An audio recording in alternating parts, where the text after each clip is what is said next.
Well now, are you settled? If so, then let's do our little trick. Let those eyes soften. Don't close them, just let them blur. And as the room fades into dark around you, you might see it swirling and changing shape as your eyes stay unfocused. You'll find also that the longer you try to stay awake, the sooner sleep will come. Sink into the bed beneath you and let it take your weight slowly and completely until you don't feel the need to hold yourself up at all. Breathe gently and settle deeper with every exhale. And if you hear whispering from the pillow next to you, just ignore it. Keep still, because the moment you give it fear, that's when it starts getting closer. Now, let's begin tonight's stories.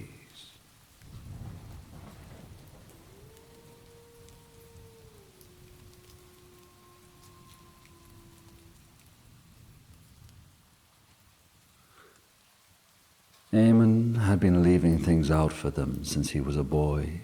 Nothing grand, nothing that would have embarrassed him if anyone saw. A slice of bread on a flat stone near the hedge, a splash of milk tipped carefully into a cracked saucer, sometimes a coin rubbed between his fingers first, left where the grass bent slightly inward, as if the ground itself had made room for it. He had been told to do it by his grandmother, who never raised her voice and never joked about the old ways. "They don't ask for much," she had said once, tying her shawl tighter as the wind crept in off the fields. "But they remember everything."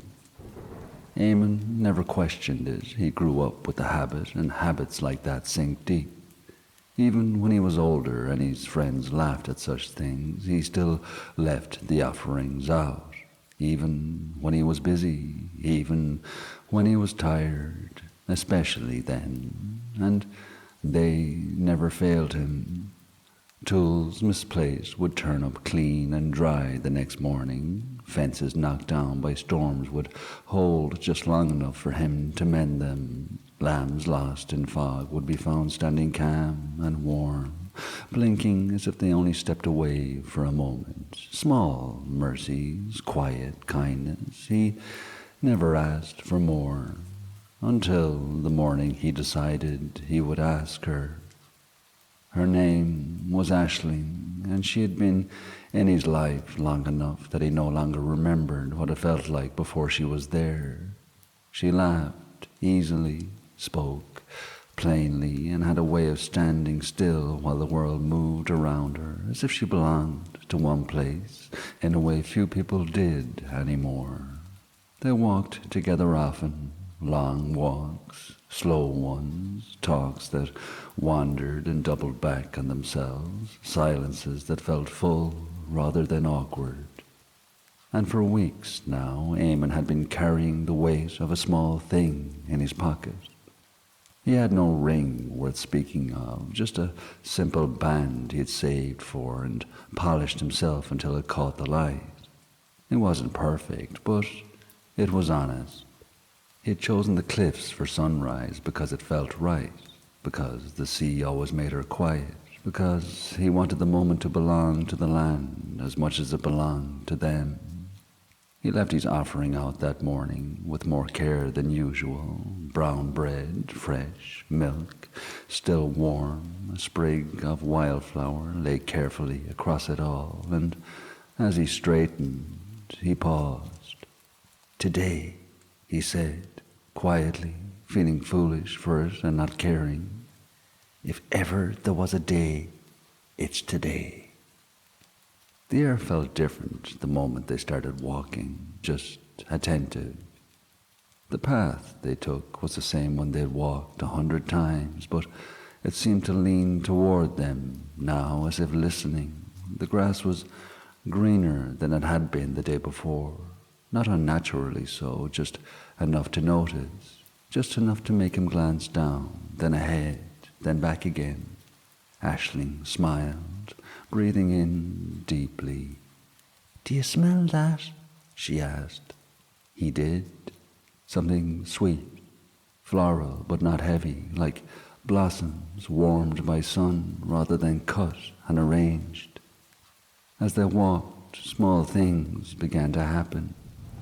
Birds lifted from hedges in loose, graceful arcs, crossing their path without alarm.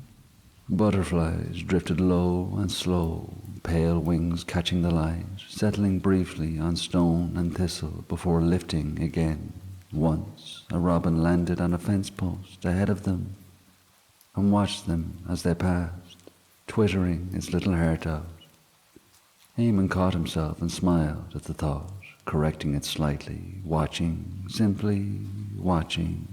The sky began to change as the sun crept higher, not all at once, layer by layer, soft blues warming into gold, then touched with streaks of orange and red that bled gently into one another. It was beautiful in a way that felt intentional. Eamon felt it then, not certainty, not yet, but suspicion. He slowed slightly, his hand brushing Aisling's as they walked. "Do you ever feel—" he began, then stopped. She glanced at him. "Feel what?" He searched for the words and came up short. "Like the place knows you're here." She laughed softly. "You always think the land listens." He smiled, but his eyes drifted toward the hedges, the low stone walls, the fields that seemed to stretch and breathe around them. He had the strange sense of being accompanied, not crowded or followed, simply witnessed. At one point, the breeze picked up just enough to stir Aisling's hair, lifting it from her shoulders, catching the light so that it shone copper and gold. Aisling brushed it back, smiling at nothing in particular. "You picked a good morning," she said. Eamon felt butterflies in his stomach. The path narrowed as they drew closer to the cliffs, the grass shorter here, the ground firm beneath their boots. The sound of the sea reached them long before they saw it, steady and vast, carrying with it the scent of salt and something clean and fresh. The light was stronger now, washing the land in color, and with it came the feeling that the moment was ripening. Eamon's heart hammered, not with fear, but the weight of knowing that something long in the making was arriving at its proper place. They stopped near the edge, not too close, where the ground dipped gently and the sea opened wide before them. The sunrise unfurled like a promise. Aisling stood still, her hands clasped loosely in front of her, eyes fixed on that beautiful horizon. "Oh, isn't it wonderful?" she said. Eamon watched her for a moment longer, then the sunrise itself. He felt them then, the watchers, a presence woven into the wind, the grass, the quiet joy of the morning. He didn't see them, but he knew they were there. He knew that they were the ones who made this all so perfect. He'd been kind to them all his life, and now impossibly, tenderly, they were returning it. Eamon stepped forward. His knee met the ground. The trees around them seemed to come into bloom in that very instant. The world seemed so peaceful and so steady. Aisling turned, hands lifting instinctively to her mouth. "Eamon." He looked up at her, the ring warm in his palm, and words finally ready. I don't have much," he said. "You know that, and I never will. I've no great house to promise yet, no grand life beyond the one I already have.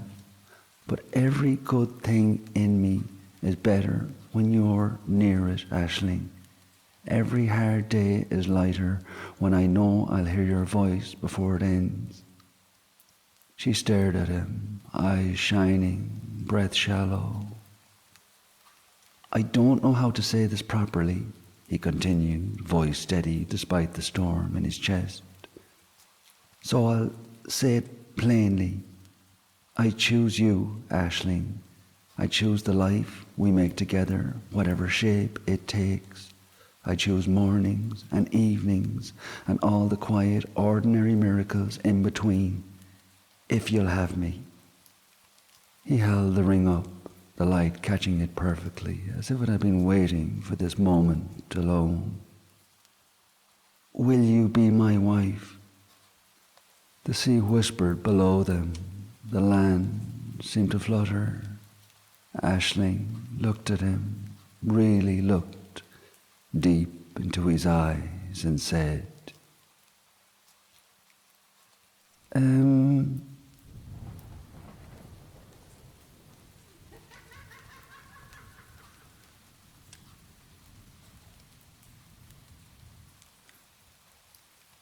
A Clurichan is much like a leprechaun, only worse for drink, and Crumeen was proof of that.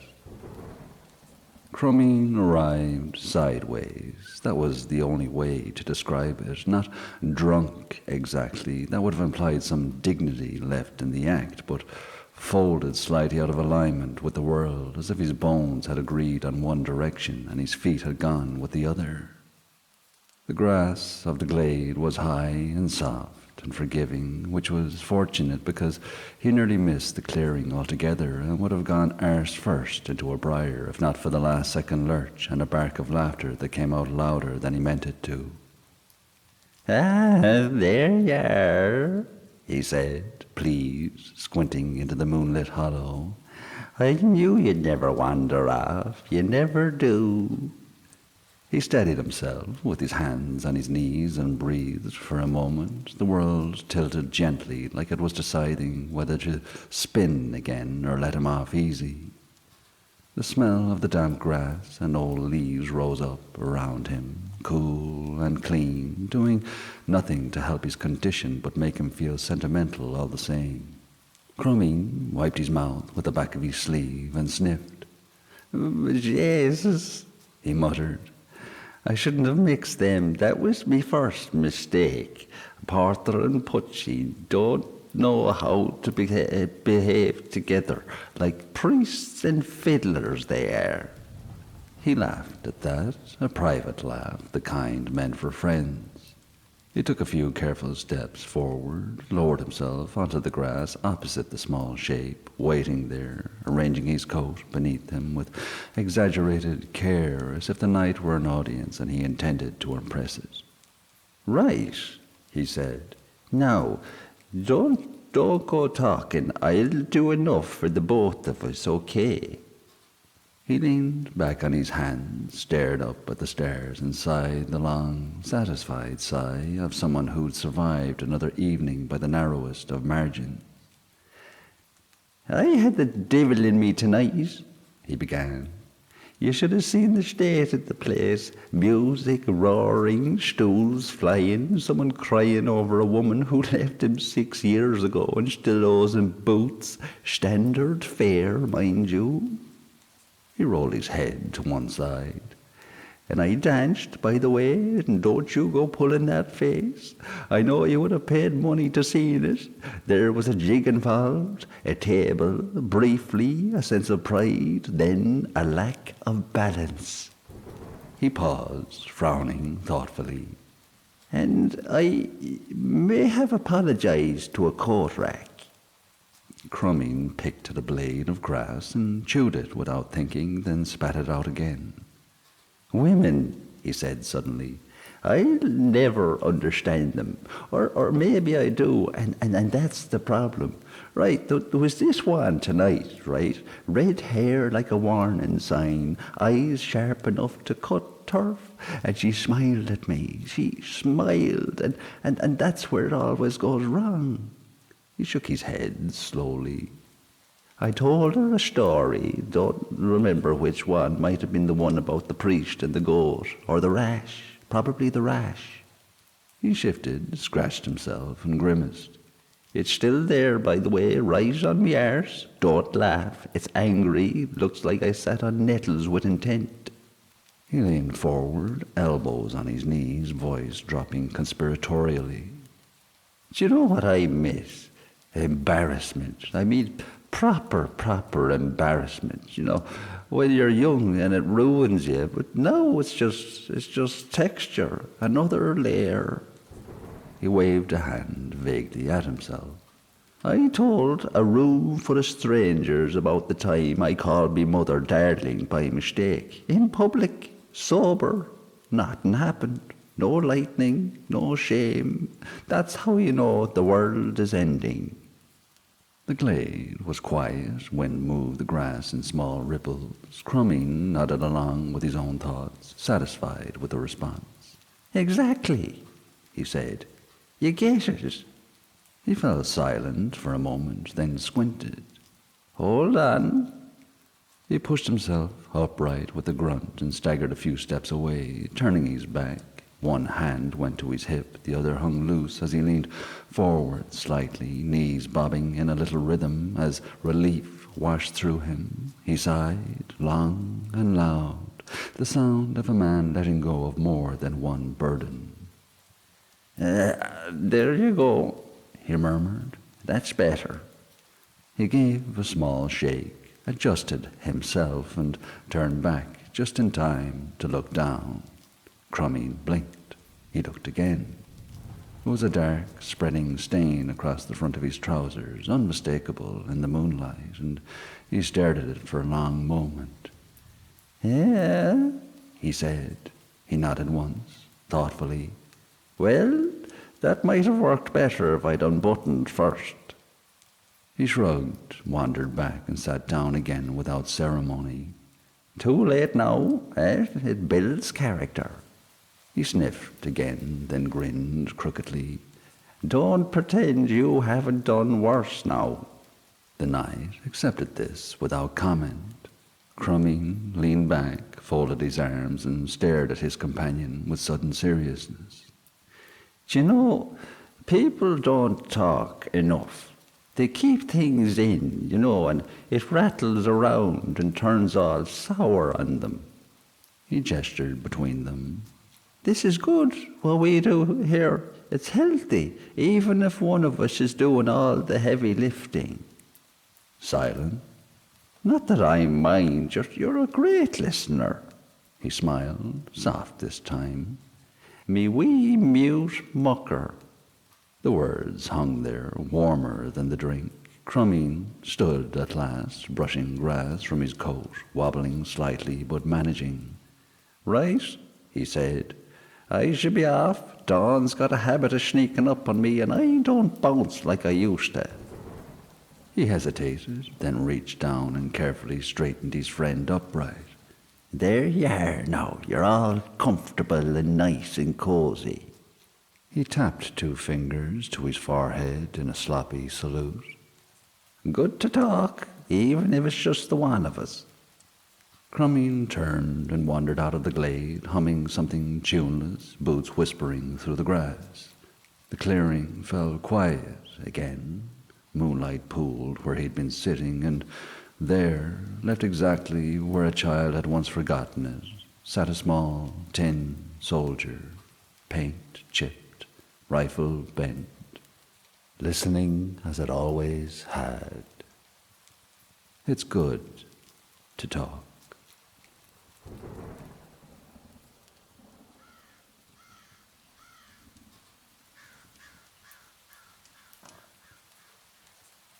The Old Forge pub was busy in the way it always was when men had coin in their pockets and a reason to stay standing. Smoke sat low, a fiddle carried on near the fireplace, boots scraped, and pints landed heavy on tables. Cara Dunn moved between bodies with a tray balanced on her palm, smiling when she had to, listening when she had to, and doing her work as if the room belonged to her. A hand reached out and caught her wrist. "Easy now," she said, keeping her voice light as she freed herself. "You'll spill it."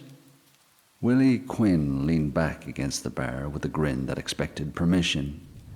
Only saying hello.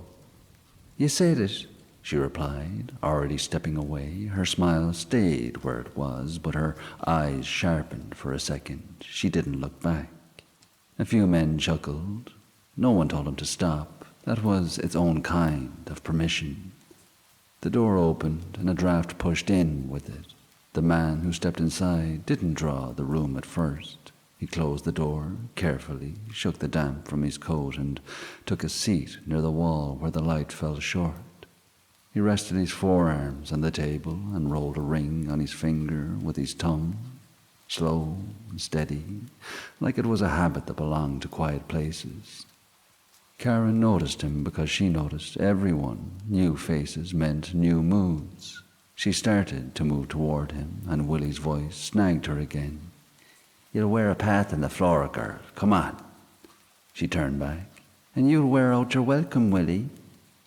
That earned another laugh, louder this time. Willie stepped into her way as if he was only leaning, only swaying with drink, only being himself. His hand slid down to her waist for half a second, like a man testing what the room would allow. Cara shifted sideways, gentle and quick, easing out of it. She kept her smile. She kept moving. She carried the tray as if nothing had happened. From the corner, the man by the wall watched it all without changing his expression. Cara returned a few minutes later with bread and cheese wrapped in cloth. She set it on the table like a small offering. You'll need this, I'd say, she said, if what they're saying is true. He looked at the food, then at her. A brief smile crossed his face. Thank you. You'll be fighting tomorrow. So it seems. And you don't eat? Later, maybe. She paused, then followed his gaze toward the bar. Willie was laughing, now too loud, his shoulders loose with drink and confidence. Friends of yours? The man asked. Cara gave a short shake of her head. That's the landlord's son. That explains the noise. I keep the peace, she said. It's easier that way. Rents have been rising. Words say they'll rise again, and my father's not well, and we can't afford the trouble. He studied her for a moment, eyes steady. Peace costs, I suppose. It does, she said. And some people spend it like they've endless amounts. She straightened, ready to move off, and then she looked back. And what do they call you? She asked, almost against her own sense. Kieran Foy. She nodded, as if filing it away. Right so, Kieran Foy. As she walked back toward the bar, a man near the fire frowned and said, Is that? Another leaned in close. It is. A third voice said, I heard he fought 3 in one morning. I heard 4. I heard he took a broken nose, 3 broken ribs, and finished anyway. I heard he went down and got up so many times the crowd got sick of counting. That was in Clare. No man walks away from that, someone said. The whispers spread, careful at first, then bolder, and still Kieran sat at his table, rolling the ring on his finger and letting the room talk around him as if it belonged to someone else. Willie Quinn finally noticed. He pushed off the bar and wandered over, pint in hand, bringing the smell of drink and the weight of entitlement with him. He stopped beside Kieran's table and looked down like he owned the chair too. So you're the man, Willie said. Kieran didn't look up straight away. He rolled the ring once more, then met Willie's eyes. Am I? I've been hearing plenty, Willie said. Men talking like you're some sort of wonder. Men talking like you could take a hiding and still stand up smiling. Kieran's mouth pulled into something that wasn't quite a smile. Men like talking. Willie leaned in closer. So, do you plan on fighting tomorrow? Kieran shrugged, small and controlled. Maybe. Willie's grin sharpened. Maybe isn't an answer, lad. Men are putting down coin. Men want to see if you're worth the talk. Do you even have anything to throw into the pot? Kieran's eyes dropped to Willie's pint for a moment, then back to Willie. I have something. He showed the ring. Kieran turned it once with his thumb. It was a fine gold ring, the kind that looked out of place in a muddy ring behind a pub. Willie gave a laugh, half admiration, half hunger. That's a nice ring, in fairness. That'd buy a small field. Maybe, Kieran said again, and this time it sounded like he meant it. Willie's gaze flicked toward Cara at the bar. She was pouring, eyes forward, jaws set. He smiled to himself as if he had 2 reasons to enjoy tomorrow. If you fight, Willie said, I'll be there, you know. Kieran nodded. I'm sure you will. Willie walked away with drunk swagger, and the room breathed again. Cara glanced toward Kieran's table once, quick. He gave her nothing to read. He sat with the bread and cheese untouched, his hand resting near it as if it belonged to somebody else.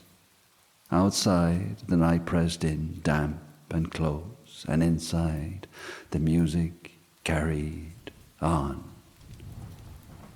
The following morning came grey and tight with mist. The world behind the pub looked smaller under it, as if the sky had lowered itself to watch. Grass shone wet. A ring was scraped out with boots and a shovel. Just a circle of churned mud and trampled grass where men could pretend there were rules. Coins changed hands airily. A few men argued over odds. Someone produced a bottle and passed it around, and Cara stood at the edge in her shawl, hands clenched in her apron, watching as if watching could help things from going wrong.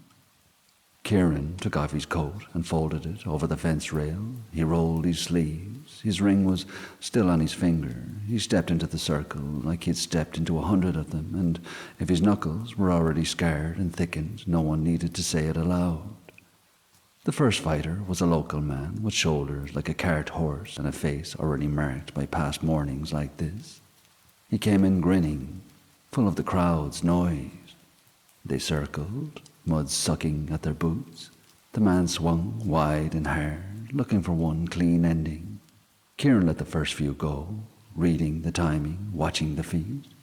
He took one glancing blow across the cheek and didn't flinch. He returned 2 short punches, not showy, placed where they slowed a man down. The local man's grin faded. He came in heavier. Kieran stepped inside it and drove a fist into the body once, twice, and the man's breath burst out of him. Kieran went on longer than the crowd expected. The local man stayed in it, out of pride. He kept swinging even when his legs began to lose their snap. Kieran stayed patient, taking what he had to take, giving back only what he chose. When the local man finally went to his knee, he did it with a sound of surprise, as if his body had betrayed him. He tried to get up. He didn't. A man dragged him back by the shoulders. The crowd cheered because a fight had happened and coin had moved. Kieran wiped his mouth with the back of his wrist and stood waiting like there was nothing to celebrate. The second fight came with less laughter. The next man was quicker, leaner, smarter. He didn't waste swings. He jabbed and moved, tried to make Kieran chase him into the mud. Kieran didn't chase. He held the middle. He let the man run himself out. The quick man landed a sharp hit that split Kieran's brow. Blood ran down into Kieran's eye. The crowd made a sound at that, the pleased sound of men who liked to see blood. Kieran blinked the blood away and kept going.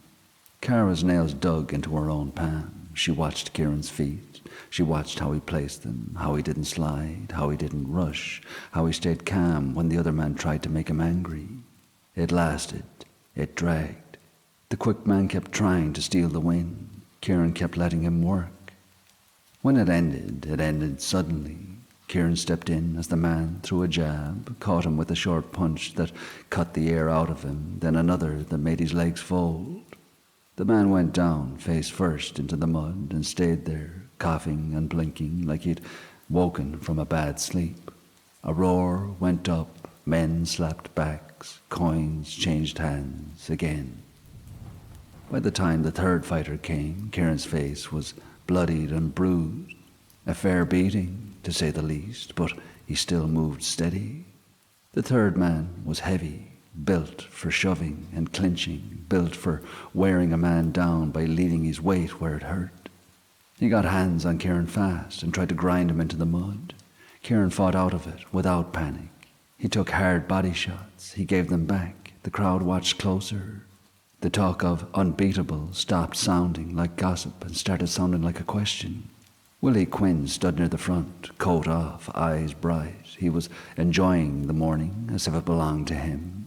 The third fight went on, until the heavy man's breath came ragged and his shoulders began to drop. Kieran kept him at work, kept him spending.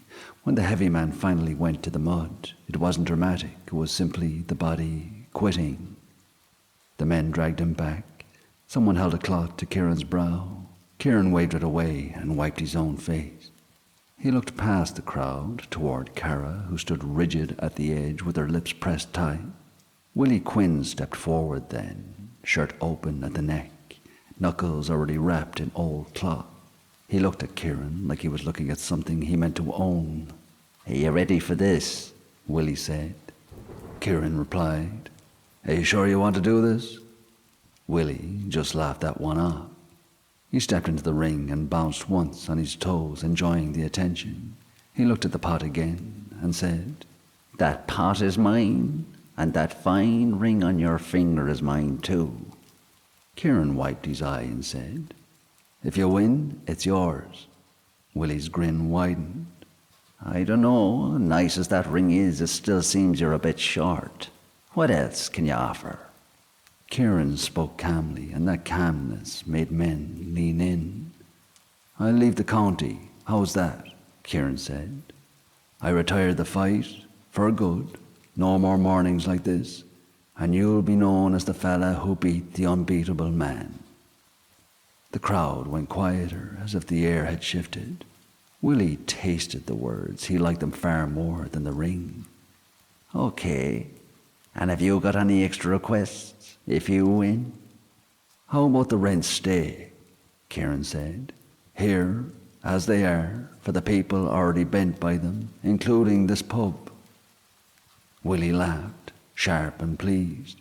"You think you could tell my father what to do?" "I think you can," Kieran replied, and kept his eyes on Willie as he said it. Willie looked around at the crowd, enjoying their faces, enjoying the weight of being watched. "All right, so," he said. "Let's see it." They came together fast. Willie was fresh. Kieran was already worn from work. Willie drove at him with heavy punches, trying to finish it early, trying to prove the whole morning had been a warm-up for his moment. Kieran took the first rush and gave ground, boots dragging through mud. He didn't run. He didn't panic. He absorbed what he had to absorb and answered with short shots to slow Willie down. Willie hit hard, and the crowd loved it. Men shouted his name. Men cried for blood. Willie looked at them like their noise fed him. Kieran's face was black from bruising. A punch split his lip further. Another rocked him back. Willie kept after him, grinning. "This is your champion, is it?" Willie called to the crowd, not stopping, still swinging. Coins flew, shouts rose. Kieran went down once, not flat, more like knee catching mud as his balance broke. A hand reached in from the edge to pull him up, and Kieran shrugged it off. He stood on his own. Willie came in again, smelling the end. Kieran took him into the mud, made him work, made him breathe heavy. He put a fist into Willie's body once, twice, 3 times, each one stealing a piece of Willie's speed. Willie answered with anger and swung wider. Kieran's face took the blows, his brow gushing blood. His cheeks swelled. The crowd began to change its sound, not cheering, more watching. It became less of a show and more of a grind. Willie's shoulders began to drop, just a little. He didn't notice at first. He was still telling himself that he was winning because Kieran looked so bruised and battered.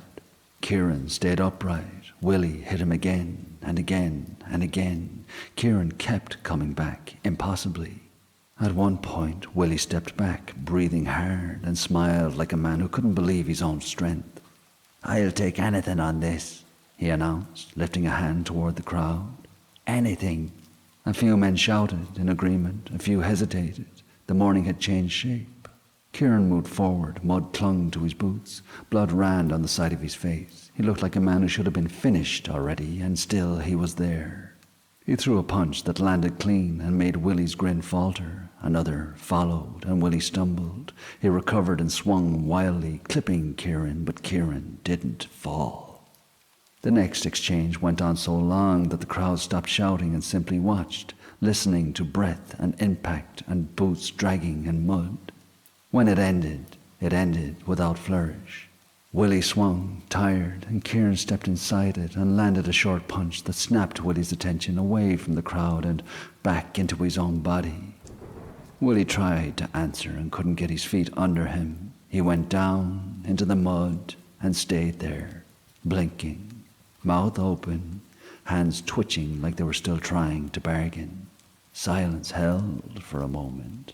The men began to speak again, low at first, as if they weren't sure they were allowed.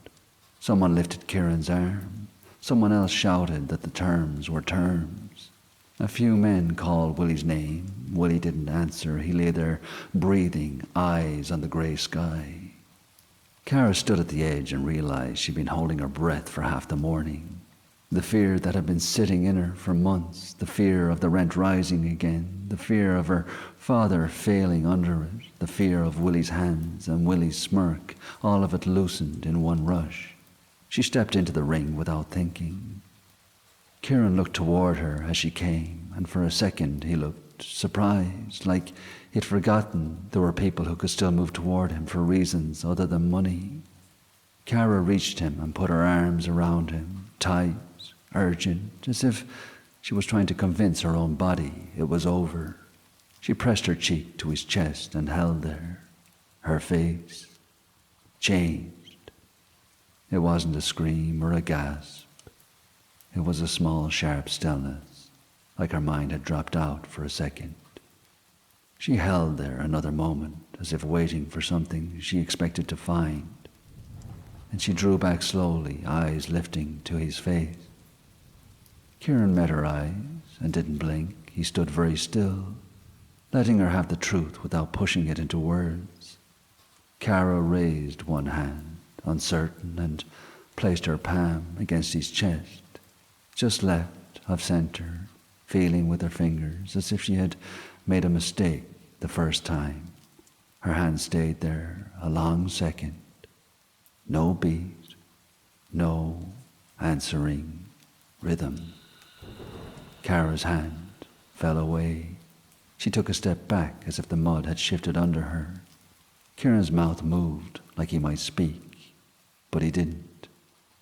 His eyes stayed on hers, steady and quiet, and the steadiness made it worse because it told her he already knew what she'd found. Behind them, the crowd began to argue about the terms. Some were laughing, some were furious, some were already saying Willie's father would not accept it.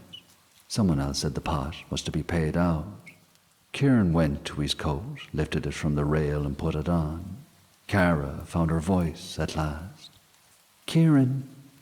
He looked at her, and there was something in his face that wanted to stay, even if only for one more sentence, but he didn't.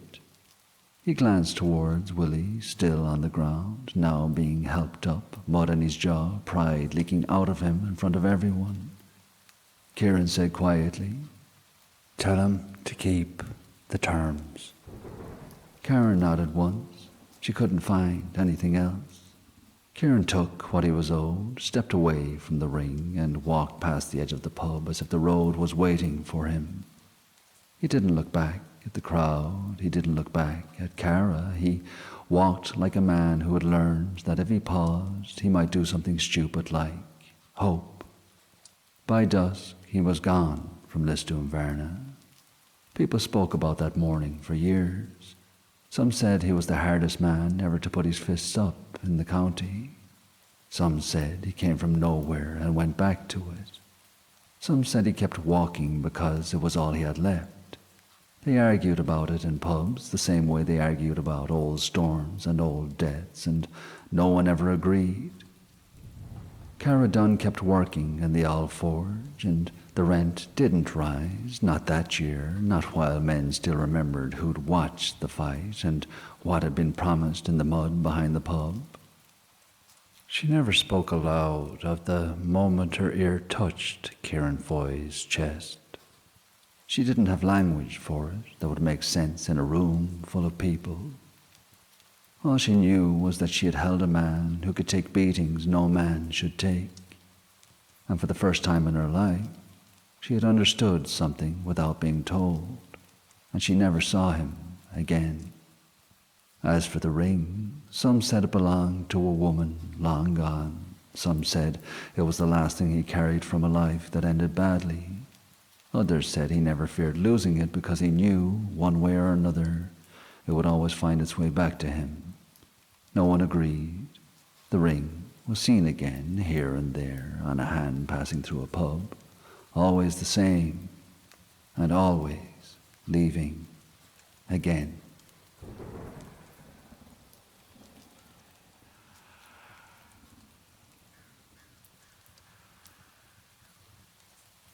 Nora Keegan noticed the latch on the scullery door because it always complained. If the door was left open, even a finger's width, it made a low sound when the air moved through it. Not a creak, more a tired breath pulled from old wood. She had learned to close it properly years ago, a firm press until the latch caught, and silence followed, always. That evening she closed it twice. The first time, out of habit, the second time because she stood there afterward, looking at it, unsure why she felt the need. "There," she said aloud, and the words sounded unnecessary in the empty room. She went about the rest of the house, slowly. She always did. The kettle was emptied and set upside down. The poker was laid flat beside the hearth, not resting against it. Chairs pushed in, curtains drawn, but not tight, so the fabric wouldn't strain at the rail overnight. These weren't rituals, they were maintenance. The house was old and responded better when treated consistently. When she reached the stairs, she paused and looked back down the hall. Everything was as it should be.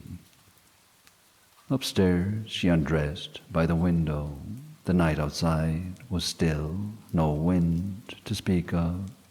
The fields beyond the house lay in soft layers of dark, the stone wall a long, pale line under the moon.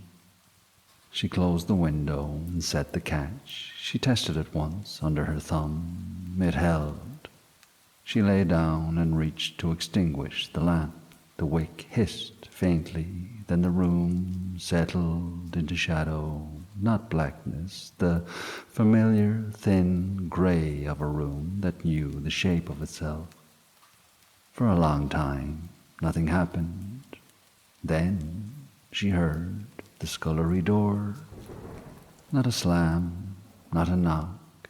The sound it made when it was left open. Nora didn't sit up. She stayed exactly where she was and listened again, certain she was wrong. The sound came once more, a soft, drawn movement. Wood responding to air. "That's not possible," she said quietly, to no one. She waited for the sound that always followed when the door moved, the faint click of the latch shifting. It didn't come. She thought through the evening carefully, the closing, the second check, the firmness of it. She could still feel the resistance of the latch under her palm. The sound came again, this time closer, not in distance, in clarity. She turned her head on the pillow and stared at the bedroom door. It was open the way she always left it, enough to let the hall light reach her and not enough to invite drafts. The hallway beyond was empty. She listened for footsteps. There was none. After a long while, the sound stopped. She lay there, eyes open, and told herself that old houses held air strangely, that wood remembered movement. That silence invited imagination. Below her, something scraped slightly against stone. She knew that sound too. The poker. She had laid it flat. She stayed where she was and counted her breaths. She pictured the hearth as she had left it, the ash settled, the poker parallel to the grate, not touching. The sound came again, slower, a careful drag, as if someone were testing weight. Nora sat up. The house didn't respond to this movement, no answering creak, no shift. It remained attentive, like a thing waiting to be addressed properly. She stood and crossed the room. Her bare feet made no sound on the boards. At the top of the stairs, she stopped and looked down. The scullery door stood closed, fully closed. The latch was in place. The hall was exactly as she had left it.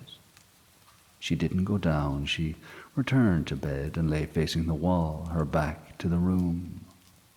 She told herself that if the house wished to speak, it could do so clearly. The kettle rang. The soft knock it made when it cooled too quickly. But she had emptied it. She had turned it upside down. The sound came again.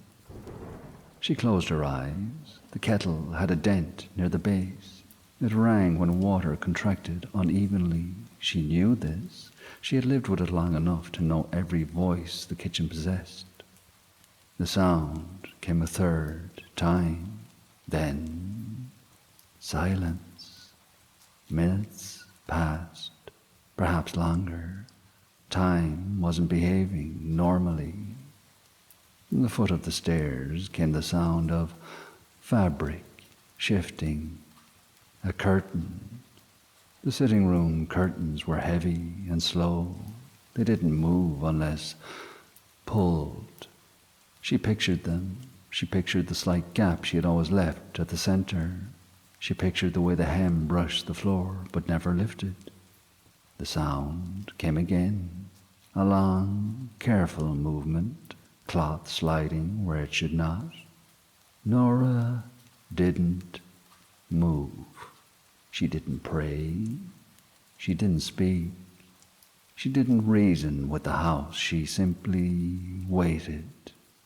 The sounds continued, one by one, never overlapping, never hurried. The wash bowl being set down, the chair legs shifting outward, the window latch easing, then stopping short. Each sound precise, familiar, correct in isolation. Together they formed something else. It wasn't chaos, it was correction. Near drawn, the house went quiet. Not the quiet of rest, the quiet of completion. When the light finally crept into the room, Nora rose and dressed without hesitation. She went downstairs, and everything was as she'd left it. The scullery door was closed. The kettle sat inverted. The poker lay flat beside the hearth. The curtains hung as they always had. Nothing was out of place. Nothing bore a mark. She stood in the middle of the hall and felt for the first time that the house was no longer paying attention to her at all. Nora stood there for a moment longer, then did the only thing that made sense. She went back upstairs. In the bathroom, she cupped water from the basin and dabbed it onto her face. The water was cold, real. She washed herself in the mirror as she dried her hands on the towel, noticing how ordinary she looked, pale, tired, herself. "Enough now," she said softly. She turned out the light and crossed back into the bedroom. The door closed the way it always did, and the latch held. She pulled back the covers and climbed into bed, welcoming the warmth that had been kept for her. The mattress dipped. The pillow accepted her head. She drew the duvet up over her shoulder and settled onto her side. The room was still, comfortably so, and she slept, completely unaware of the crooked old woman already laying beside her.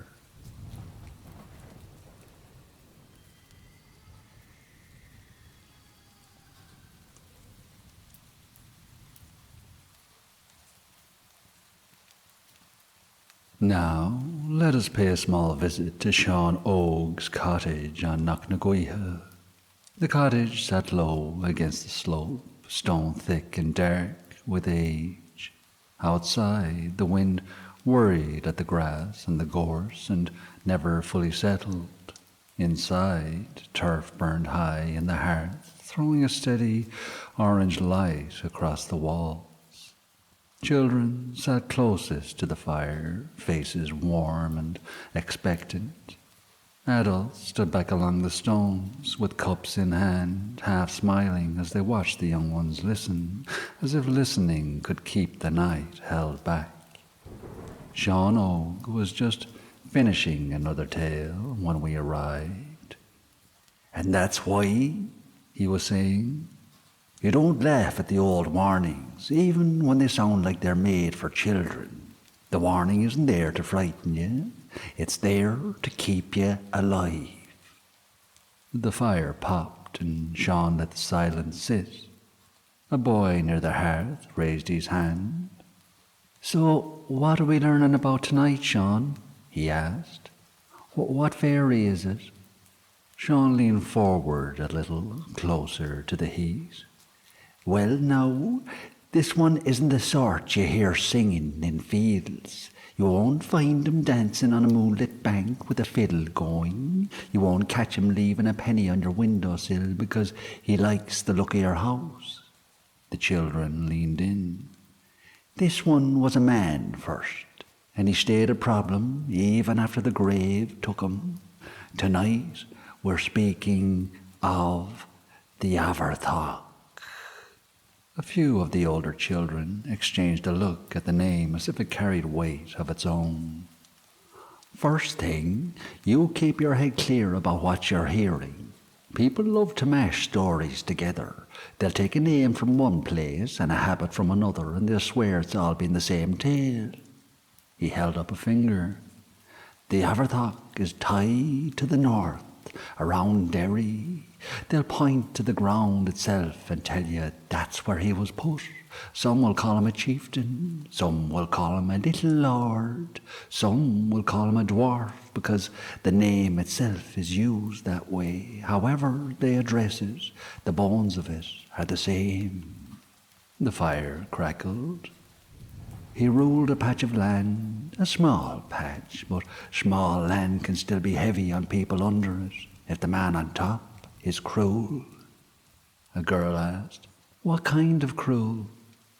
"The plain kind, the kind that takes more than it's owed, the kind that punishes because it feels good to punish, the kind that makes fear the daily weather." The adults stayed quiet behind the children. "Now, listen. The story doesn't begin with fairies. It begins with people reaching the end of their patience." He looked into the flames as if he could read the old ground. "A neighbouring warrior, some tellings name him Khan, came against the Abhartach, not for glory, not for songs, simply because there comes a point where a man becomes poison to everyone around him. They met, steel met flesh, and the Abhartach was killed." A child said, careful, "So what was it?" "Well, that should have been it," Sean replied. "A grave is meant to be a full stop. But the next night he returned. He didn't return as mist. He didn't come rattling chains like something put on for a stage. He came back upright, cold and awake. And he did what he always did. He demanded tribute." Someone asked, "Money?" Sean's eyes lifted to the circle. "No, blood." Blood from the living. The room went still. Some versions say he went house to house. Some say he called his people to him. Some say he took the blood in a vessel. No matter how it's told, the lesson is the same. He wasn't finished with them just because he'd been buried. A boy whispered, "Did he bite them to get the blood, Sean?" Sean gave a small shake of his head. "Careful with that now. That's where foreign ideas creep in. This is an Irish tale. It has its own shape. What matters is the demand and the taking. Blood as payment, blood as control." The fire hissed as the turf shifted. The people ran for the warrior again. Cahan, if you keep the name in your mind. He came and killed the Abhartach a second time. Buried him again, deeper, heavier, with more fear in their hands. The children leaned closer as if distance could help. And he came back again with the same hunger, the same demand. A girl blurted, "Sean, how do you stop something like that?" Sean nodded as if the question pleased him. "Well, that's the heart of it. That's what makes the Abhartach a teaching story instead of a frightening one for the sake of it. They went then to someone who understood the older rules. In some tellings it's a druid, in later tellings it's a holy man. Either way, it's someone who knows the land and knows the boundary between what lies down and what rises. And the advice they were given was plain. Ordinary iron wouldn't do it. Ordinary burial wouldn't do it. You needed the right killing, the right binding." A child asked, "What do you mean, Sean, the right killing?" Sean's hands spread slightly. "You, a blade of you, or a sword made from you, depending on the telling. You is an old tree. You'll find it in graveyards for a reason. It's tied to death and keeping. People knew that for long before they could explain it in books." One of the adults murmured approval. And the Abhartach had been struck down again, and then buried in a way that wasn't the usual way. The children waited. Upside down, head to the earth, feet to the sky. "Why would that matter?" one boy asked. "Because the act is part of the binding, you see. Because you're telling the land, hold on to this. You're telling whatever listens beneath, keep 'em turned away from the back. And then the thorns around the grave, over it, hawthorn is often named because hawthorn belongs to the fairy world. People don't interfere with a lone thorn for a reason. And sometimes a heavy stone is set on top as well. A marker, a weight, a warning to curious hands." A child asked, "So, did the Abhartach stay down?" Sean's mouth tightened slightly. "He stayed down in the story, and that's the point of the story. The land held him once the rules were obeyed. But there's always a second lesson tucked in, and it's the one most people ignore. And the second lesson is this. You don't go looking for the place. You don't poke at it. You don't go lifting stones because you want to see what's underneath." The fire crackled again. "In the north, there are people who'll point to a liacht, a burial monument, and they'll say it's the Abhartach's resting place. Some call it a giant's grave. Some point to the hawthorn near it. Whether every stone is exactly as the tale says doesn't matter as much as the behaviour it shaped." "What behaviour, Sean?" a girl asked. "It taught people to mind certain places, to respect certain trees, to leave certain ground alone. The adults behind the children nodded, quiet and steady. And now you asked about how to avoid him and what he fears and what you'd do if you thought you'd crossed into the edge of a story like that. First thing, you don't make yourself a part of it. If an old person tells you, don't cut that thorn, you don't cut it to prove you're brave. Bravery isn't always useful. Sometimes it's only loud. The people who lived closest to these stories weren't idiots. They were practical. They observed what followed what.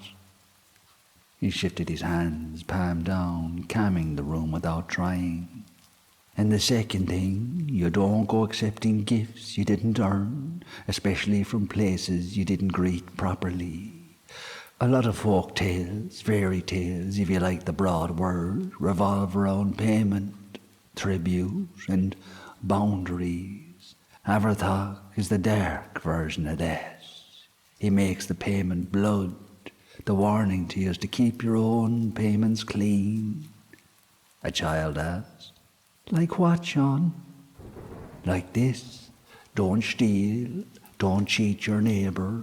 Don't take advantage of a poor man because you think no one sees. Because stories have a crooked man in them. Sometimes the crooked man is punished by people. Sometimes by the other crowd. The fire burned steady. And the third thing is that you don't go giving a name power in your mouth. What do you mean, Sean? A boy blinked. I mean, you don't go standing at the edge of a field at dusk and call out into it, trying to get an answer. A lot of harm starts with someone wanting proof, wanting a sign, wanting a little thrill. The children leaned in even closer. The old habit, if you felt something watching from the dark, was to mind your steps and go home. No shouting, no challenges, no cleverness. Your job is to return to your own fire with your own skin still on you. The adults murmured, low. A girl said, But if it's buried, why would anyone still be afraid, Sean? Sean gave a small nod, patient with the question. Because stories aren't just about the creature, they're about behaviour. They're about the world as it was understood. Abhartach is the story people use to talk about tyranny, about a cruel man who keeps talking, about a debt that turns into blood. And there's another thing. People will call the Abhartach an Irish vampire. You'll hear that word thrown around. It's a handy word because it tells you quickly what kind of fear it belongs to. But you keep your mind sharp. In our own lore, the dead can rise for different reasons. Some rise because they were buried poorly. Some rise because a promise was broken. Some rise because the land itself is unsettled. The Abhartach rises because his cruelty didn't end when his breathing stopped, and because the first burial didn't bind him. A child asked, So was he a fairy or the dead? Sean's gaze went around the circle. He's the walking dead in the tale, a thing in between, and that's why the remedy is a mixture of killing and binding and land sense. You and Hawthorne are both tied to that boundary. One belongs with graves, one belongs with the other crowd. You bring both to bear, you tell the world in its own language, this is finished. The children sat very still now. A boy asked, Would he come back if someone dug him up, Sean? Sean didn't rush the answer. That's the warning people repeat. Don't lift the stone. Don't meddle with what's said. Whether it would happen in the way your imagination wants it to happen, I'm not here to promise you. But I am here to tell you that plenty of trouble starts with the man deciding old rules don't apply to him. The adults behind the children smiled at that, grim and knowing. And if you want something useful, something you can carry in your pocket as sense, here it is. Mind the places that feel older than you. Mind low thorns. Mind the ground that won't take a seed. Those are patterns our people paid attention to, a girl said. So the Abhartach is like a warning about land, is it? His, and is a warning about power. A man who lives by fear teaches people fear. A man who lives by hunger teaches hunger. And sometimes the story says the only way to stop that kind of thing is to turn it upside down and pin it hard so it can't climb back into your world. The fire burned lower as he spoke, steady and hypnotic without trying. Now, I'll tell you something else that matters for your learning. The Abhartach story has travelled. It's been told and retold. People have used it to explain other fears, other troubles. That happens to strong stories. They become tools. The boy by the hearth asked, like what? Like how people started saying, maybe this is where other stories came from. People love to trace lines. They say it influenced this book or that tale or that famous count from over the water. Maybe it did. Maybe it didn't. The Abhartach doesn't need to borrow importance from anyone. The adults whispered again. He stands on his own, an Irish warning, tied to Irish ground. A child asked, softer, if someone was kind, would he leave them alone, Sean? Sean's eyes stayed on the fire. The tale doesn't give him a soft side. He takes because that's what he does. That's why the remedy isn't bargaining, it's binding. And if you remember anything, remember this. The old stories weren't written to entertain you. They were written in people's heads to guide them. They were spoken at fires like this because a fire is where you learn what matters. He sat back slightly, not ending it with a flourish.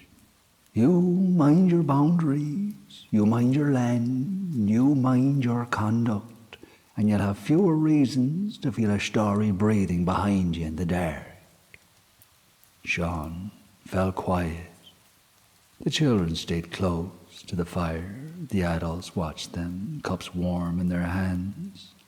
Outside, on Knocknaguiha, the wind moved on across the hill, as it always has, never settling for long. And for that night, in Sean Oak's cottage, the learning was done.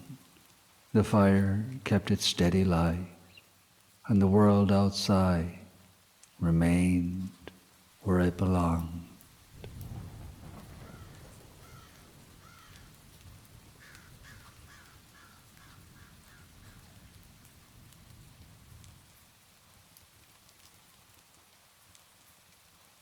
When you wake in the morning, please like, subscribe, and leave a little comment. Tell me where you're listening from. Your quiet clicks and words are what keep this channel alive. The small echoes that let these stories return night after night. Come back every night. Let this be your resting place. Good night.